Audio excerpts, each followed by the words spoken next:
Today's podcast is brought to you by a company who we have been using for years and takes up significant shelf space inside of our own kitchen. Biosteel Sports Nutrition. It was a product created out of necessity 8 years ago and is trusted by athletes like Connor McDavid, Tyler Seguin, Brooke Henderson, Rosie MacLennan, and Andrew Wiggins. They're really a leader in sports drinks for everyone from professional athletes to everyday champions. Understand something, guys. Nothing worth ever having in this world comes easy. Do what these champions doing if you're going to be a champion. You control your outcome. Who am I? I'm a champion. What up, champions, and welcome back to a brand new Biosteel Breakdown. As always, I'm your host, Adrian, with my co-host, Sylvie. And we're back. We're back answering all your questions. Health, wellness, mindset, nutrition, all of them. You got a question, we're here to answer it. So please send us some questions. We would love that. Get after us on social, send us a DM. I don't know, tweet at us, send us a Facebook message. How else can you contact? Anyway, if you have a question, you let us know. So this week we are talking about definitely a popular one. I think one that at least I get asked all the time with my clients, and I always refer to you and I say, ask Sylv. So this is for all my clients. From now on, I'm just sending you this link. Pre and post workout, what should people eat? Yeah, absolutely. It's a very, very popular topic. And I just want to point out that, the pre and post workout meal is really, really important, but also all of the meals that you're eating are technically helping you with your recovery. And I think that's important to point out, because you need a good foundation with this stuff. If you're just having your good meal right after your workout, it's not necessarily going to benefit you. And then you eat, fast food the rest of the day. Exactly. You're saying that doesn't work? I'm saying that doesn't work. I've been doing it wrong for years. I'm saying it has to be like a consistent effort with the majority of what you're putting in your body to, help you get your gains in the gym. You see that? That's a 13-inch bicep. Whoa. Okay, so let's start pre then, chronologically. What should I have? Pre-workout, yes. So there's a couple considerations here. The first one is timing, so when you're working out, and then what type of workout. So the specificity of the workout is really important. So I'll start with timing. So I'll use a first thing in the morning as an example. I get asked this question a lot. Like, what if I work out first thing in the morning? What should I eat? I don't typically feel great having a huge breakfast, at 6 a.m. or whatever time it is.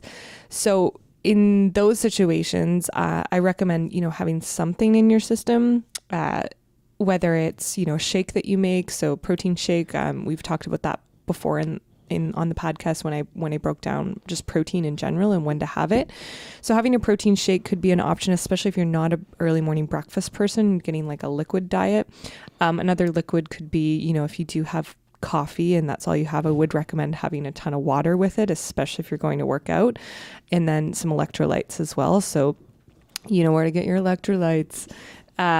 Good plug. I know, right? So Biosteel obviously has a pre-workout and a pre-workout as well as their high performance sports mix, which is an amazing thing for especially if you're not getting a full meal in your system or even a smoothie. So adding some fats and protein with coffee is recommended. So if you do collagen and some MCT oil, that can also help with energy, as well as getting something in your system right away, and that does work for some people. If it's a really intense workout, it might not be enough. You might need some carbohydrates in your system. So, having some fruit or, again, even some whole grain toast or whatever it is, just to get something in your system first thing in the morning if it is more of an intense workout.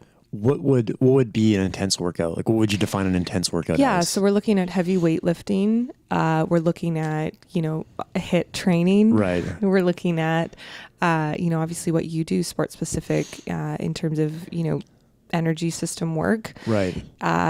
We're looking at, a long bike ride or endurance work where it's longer than an hour. You definitely need some more sufficient food in your system for that. in my opinion. Well, and I guess because you just came off of a fast, right? For your Exactly. nighttime? So breakfast is breaking the fast. So it's really important that, you do have something in your system if you're calling on your body to perform in those situations. And again, there has been more research about workouts while fasting. I think it's just, you have to look at what specifically you're trying to get out of your workouts and what the goal is with it. What about after? What about after I crush the weights and now I want to feed these muscle children? Muscle children. So timing again is really important. So I think the specificity of your goals here is what makes most important with post-workout. That's, something to consider. So, if you're looking at fat loss or muscle gain or, even from an athletic performance standpoint, the post-workout meal becomes very important and the timing of it becomes very important as well. So for instance, if we use like a higher intensity, sport-specific training session, you want to get probably a shake in your system right away and to replenish glycogen stores, but also to stimulate protein synthesis. So your muscles are broken down during the workout, and then you want to replenish right after. So getting that in your system right away, a recovery formula would obviously be best. And then, you also want to consider a meal within an hour and a half once you've digested your protein shake and had a chance to get something in your system. So that would be, again, any high intensity exercise that's over an hour, or endurance sessions, or again, a specific sport specific training session that's hard and you want to get something in your system. So I typically would recommend both the shake and the meal. Now, if you're just doing a, not lighter workout, but you're doing weights and it's like, it was a hard day, but it wasn't necessarily like, you're going for max front squats or anything like that. I love front squats. That's why I use that example. You might just, your meal, your post-workout meal might be sufficient. So you might not need necessarily the shake and the meal.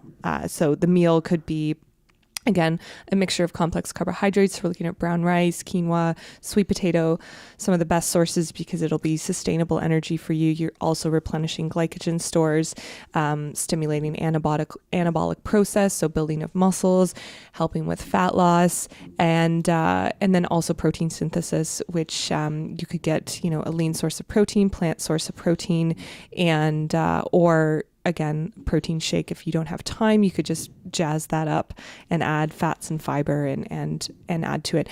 A couple other considerations are BCAAs, which are very popular post-workout and during.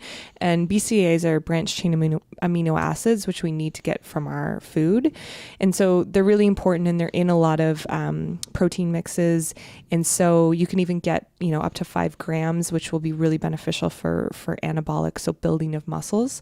So that, and then glutamine is also really important to consider afterwards too. And again, that's from a supplementation process, but it's something to consider post-workout. And like I said, some of those recovery formulas, like the Biosteel one, do include that. And I think it's important to understand that stuff can be beneficial. Two things that I want to unpack there, because I think 2 questions that come up.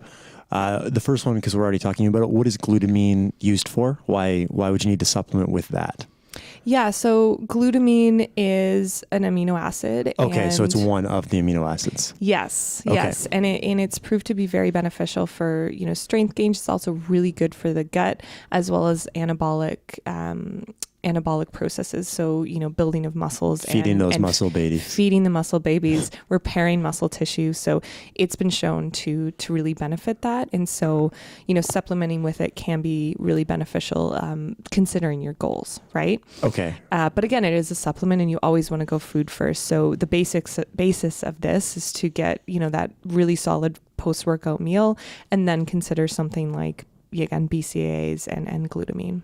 And then my other question, when you say replenish your glycogen stores, what does that mean? Yes. So when we work out, we use up sugar in our system. So essentially it's stored glucose in our system, which is glycogen. So it's a stored form of glucose. So we use that up. It goes straight to our muscles. And there's a lot of details to this process, but simply put, it's, we use up sugar while we're working out. It's our, primary source of fuel. And I talked about ketogenesis in our last one and how fat can be fuel as well.